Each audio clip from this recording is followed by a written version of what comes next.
before they became a billion-dollar empire. Before the lawsuits, the bans, the worldwide outrage, Rockstar Games was nothing more than a group of rebellious Brits with a single dream: to piss off everyone and completely redefine the gaming world. It all started in the late 1990s, in a cluttered London office, not in some polished studio with corporate sponsors, but in a cramped space where a group of young, hungry developers, led by Sam and Dan Houser, the sons of a jazz promoter and an actress, weren't looking to create another Mario. No, they wanted to create the anti-Mario, raw, gritty, real, unapologetically rebellious. Their first big hit, Grand Theft Auto, a chaotic, top-down crime game where you could hijack cars, outrun the police, and unleash pure, unfiltered mayhem. It wasn't polished. Heck, it wasn't even fun by today's standards, but it was raw, different, and it scared the hell out of parents everywhere. The media? They hated it, which of course made the kids absolutely love it. Rockstar had cracked the code, and they didn't just dip their toes in it, they dove headfirst. In 2001, they changed the game forever. Grand Theft Auto 3 was born. For the first time, players weren't stuck on rails. They weren't just playing a game. They were living in a 3D open world, stealing cars, fighting gangsters, running from the law, living like criminals in a digital jungle. No rules, no boundaries, just pure, unfiltered freedom. It was revolutionary. Critics hailed it as one of the greatest innovations in gaming. Parents? They begged for it to be banned. And Rockstar? They thrived on the chaos. They loved the attention. Then came San Andreas in 2004, a sprawling map, gang wars, drive-bys, strip clubs, corrupt cops. It wasn't just a game, it was a statement. They weren't just making games, they were making headlines. But while Rockstar basked in their newfound fame, there was something darker lurking in the background. Behind every groundbreaking game was a growing list of enemies. With every release, Rockstar Games soared higher. More fame, more money, more chaos. But in 2003, everything changed. A 17-year-old boy named Devin Moore walked into a police station in Alabama. Within minutes, he grabbed an officer's gun and shot 3 cops dead. When questioned about why he did it, he reportedly said, "Life is a video game. Everybody's gotta die sometime." That one chilling sentence sent shockwaves through the media. Reporters scrambled to find any connection to pop culture, and they found it. Devin had been obsessively playing GTA Vice City in the weeks leading up to the shooting. Suddenly, Rockstar wasn't just a rebellious game studio anymore. They were now being accused of inspiring murder. The backlash, it was nuclear. Television hosts screamed at parents to check their kids' consoles. Church leaders condemned the games as tools of the devil. And then, like a storm on the horizon, came the man who would become Rockstar's ultimate enemy, Jack Thompson. Thompson, a fiery conservative lawyer, declared war. He filed lawsuits, he appeared on Fox News, he held press conferences claiming Rockstar was psychologically training kids to kill. And the worst part, it worked. Courts began investigating, headlines began accusing, stores like Walmart started pulling GTA copies from their shelves. Rockstar was officially under fire, and for the first time, the threat wasn't just criticism, it was legal, political, and existential. But instead of backing down, Rockstar did the unthinkable. They released a game even worse. After being accused of inspiring real-life murders, any other studio would have paused, issued statements, played it safe, but Rockstar, they didn't flinch. They dropped a snuff film simulator. In 2003, they released Manhunt, a game so disturbing it made GTA look like a Pixar movie. You played as a death row inmate, forced to commit brutal murders on camera for the entertainment of a sadistic director. Execution kills? Graphic, unsettling, and the more gruesome the kill, the more points you earned. Plastic bags, barbed wire, shards of glass, each death was a cinematic masterpiece of horror. The backlash? It was immediate. British MPs demanded an outright ban. Retailers refused to sell it. Australia's classification board, they outright outlawed it. But then, things got darker. In 2004, 14-year-old Stefan Pakira was brutally murdered in the UK by his 17-year-old friend. The media quickly reported that the killer was obsessed with Manhunt. Tabloids splashed sensational headlines.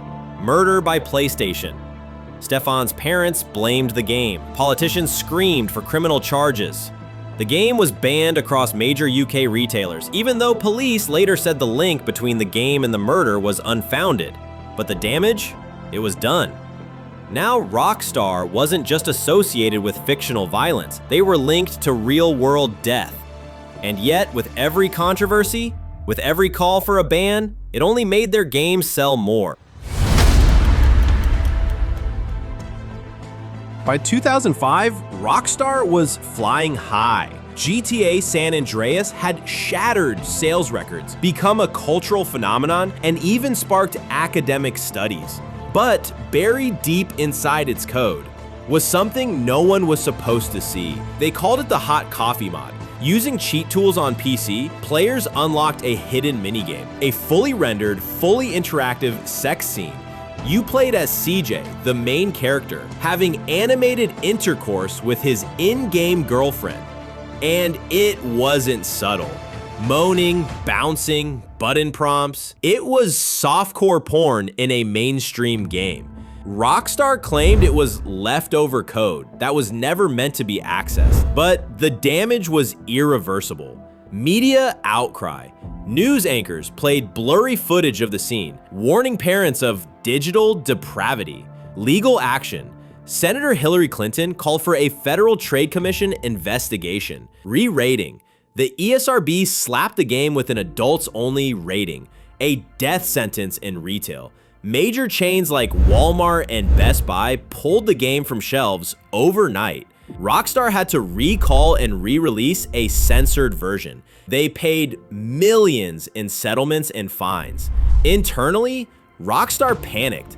Emails leaked, developers blamed executives blamed the modding community. Meanwhile, lawsuits poured in. Over 20 class action cases were filed, accusing Rockstar of false advertising and exposing minors to adult content. And yet, GTA kept selling. Why? Because the controversy was the marketing. Rockstar learned something critical here. Being hated could be profitable, as long as you stayed unapologetic. But as the lawsuits dragged on, Rockstar quietly started changing. More NDAs, more legal walls, less transparency, and something else was about to crack. Not in the public, but inside Rockstar itself. For years, Rockstar Games cultivated an image of rebellious cool, an outlaw brand sticking it to corporate America, critics, and moral panics. But behind closed doors, the real chaos wasn't in the games, it was in the offices. Around 2010, whispers began to leak. Anonymous developers were posting on forums, complaints surfaced on Glassdoor. They called it Rockstar's Spouse. A group of developers' partners published an open letter online, accusing Rockstar San Diego of inhumane working conditions. Crunch weeks, 12-hour days, no weekends, no flexibility, no relief. The letter went viral and it opened the floodgates. Former employees came forward, detailing 100-hour work weeks during the development of Red Dead Redemption, a culture of fear and exhaustion, unreasonable last-minute changes, creative control tightly gripped by the Hauser brothers. One developer wrote, "You don't work at Rockstar, you survive Rockstar." And yet the games kept getting bigger. Red Dead Redemption was a masterpiece, so was GTA 5. But the cost? Human lives chewed up and spat out for launch day. In 2018, just before Red Dead Redemption 2 launched, Dan Houser, Rockstar's co-founder and writing brain, made a fatal PR mistake. He bragged in an interview that some devs had been working 100-hour weeks to finish the game. That single quote sparked another firestorm. Developers pushed back, the media ran exposés, fans demanded answers. Suddenly, the same studio once praised for its genius was being condemned for exploitation. 2 years later, in 2020, Dan Houser resigned. He left Rockstar, no interviews, no farewell posts, just gone. To many, that was the death knell. Without Dan, could Rockstar still be Rockstar? The next game would decide that. Dan Houser's exit wasn't just the departure of Rockstar's co-founder. It was the fall of the studio's rebellious spirit. His fingerprints were all over the chaos, the satire, the outrage, the genius. And when he walked away in 2020, Rockstar became quieter. Then came the leak. In September 2022, a teenage hacker broke into Rockstar's servers. He leaked over 90 clips of GTA 6, unfinished footage, debug tools, dev notes. It was the biggest security breach in gaming history. And Rockstar, they were blindsided. Their decade-long secret, their next cash cow, spilled onto the internet by a 17-year-old. The clip showed two new protagonists, a male and female duo, in what appeared to be a modern-day Vice City. Fans argued over the graphics, the mechanics, the tone. Some were thrilled, others were unimpressed. But something felt different. There was no controversy, no outrage, just analysis. And when Rockstar finally dropped the official GTA 6 trailer in December 2023, the feeling was confirmed. The edge was gone. No sex, no political jabs, no chaos. The most dangerous studio in gaming, suddenly acting safe. So the question remains, is Rockstar maturing or is the corporate muzzle finally on? Well, maybe.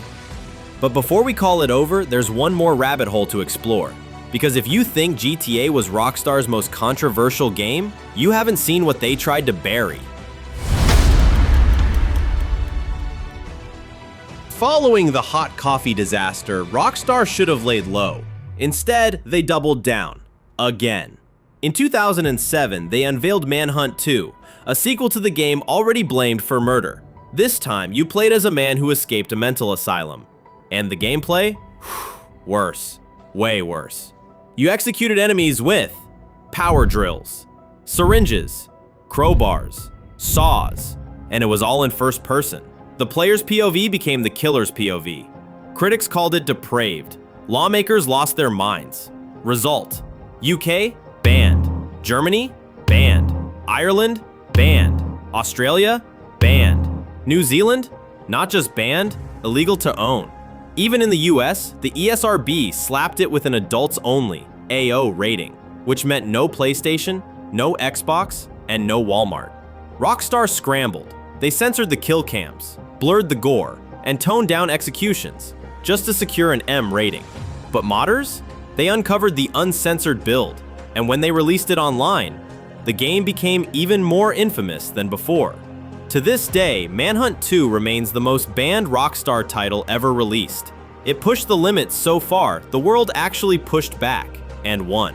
But that wasn't Rockstar's only attempt at causing chaos in a new sandbox. After Manhunt 2's global bans, Rockstar took a surprising turn. They announced a game set in a school. Not a gang war, not a crime ring, a prep school. It was called Bully, and from the moment it was announced in 2005, the outrage was immediate. Headlines screamed, "Is Rockstar training future school shooters?" Teachers' unions demanded the game be banned. Jack Thompson, yes, him again, filed lawsuits trying to stop its release entirely. He called it Columbine Simulator, without even playing it. The game? It was nothing like people feared. You played as Jimmy Hopkins, a teenage troublemaker navigating the absurdity of a corrupt boarding school, Bulworth Academy. No guns, no blood, no kill streaks. You could throw stink bombs, prank teachers, kiss other students, and occasionally punch a bully in the face. It was chaotic, but harmless. But perception?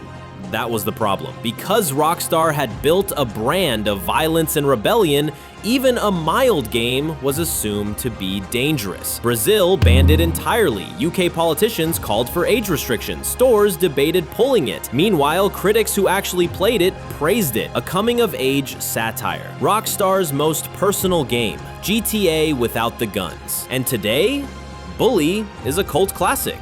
But the sequel fans begged for? Never happened. Some insiders say Bully 2 was in development for years, then quietly canceled by higher-ups at Rockstar and Take-Two, afraid of reigniting school-related controversy, because the world had changed. And so had Rockstar, but their battles weren't just with politicians anymore. Next, they went to war with their own fans.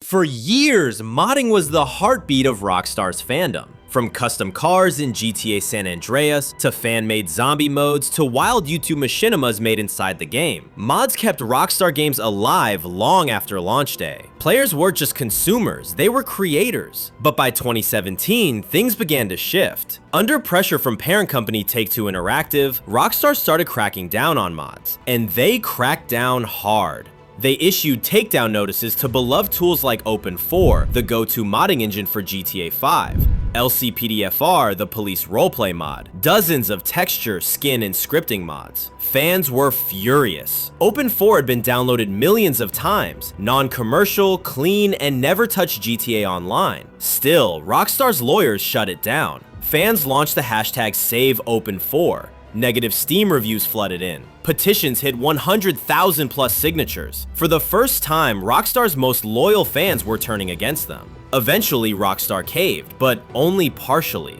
They reinstated Open4, but drew a hard line. No more single-player mods that could impact multiplayer economy. Translation, we want your money in GTA Online, not your creativity. And that wasn't the only battle. Roleplay servers versus Rockstar. While Rockstar cracked down on mods, a new scene was exploding. GTA RP, entire virtual societies built inside GTA 5. Cops, criminals, streamers, DJs, even political campaigns. GTA RP turned into a streaming goldmine, racking up millions of views on Twitch and YouTube. But Rockstar's response was cold. For years, they gave zero support. No custom tools, no integration, just vague legal threats. Only after massive backlash and after NoPixel, T Grizzly, and other creators brought in millions, did Rockstar reluctantly create a licensing agreement. Even then, they controlled who could monetize what and how. To many, this was the final confirmation. Rockstar had gone from rebellious creators to corporate overlords. And the community, they felt abandoned. But while fans protested mods, Rockstar had found something else, something far more profitable. In 2013, GTA 5 dropped and broke records overnight. $1 billion in sales in just 3 days. Over 34 million copies sold in the first year. Rockstar was on top of the world. But they didn't stop with just a blockbuster campaign. They added something extra, almost as an afterthought, a mode called GTA Online. At first, it was rough, glitchy, bugged to hell, full of cheaters, but then they struck gold. Rockstar began pumping out content updates, heists, new cars, nightclubs, flying motorcycles, doomsday bunkers, casinos, and with each update came something even more important. Shark cards, GTA's premium currency bought with real money. What started as a free multiplayer mode became a digital economy. Players could buy cash, buy upgrades, buy status. And Rockstar made billions. In 2020 alone, GTA Online brought in over $900 million. Across its lifetime, the game has made more than $6 billion in revenue, the most profitable entertainment product in history. But here's the twist, the more money GTA Online made, the less Rockstar seemed interested in single-player games. Fans begged for GTA 6, they asked for Bully 2, they wanted new stories. Instead, they got the Diamond Casino Heist DLC again. Internally, developers at Rockstar reported growing tension. We want to make new games, but GTA Online is the money printer. Some say this is why Dan Houser left. Others believe Take-Two pushed for GTA 6 to be even more monetized. Either way, one thing was clear. Rockstar's future wouldn't be built on scandalous creativity. It would be built on digital casinos. But not everyone inside Rockstar was okay with that. Today, Rockstar Games stands at a strange crossroads. There's still a titan, one of the most powerful forces in gaming. GTA 5 continues to sell. GTA Online still rakes in hundreds of millions every year. And GTA 6? It's the most anticipated game of the decade. But something's different.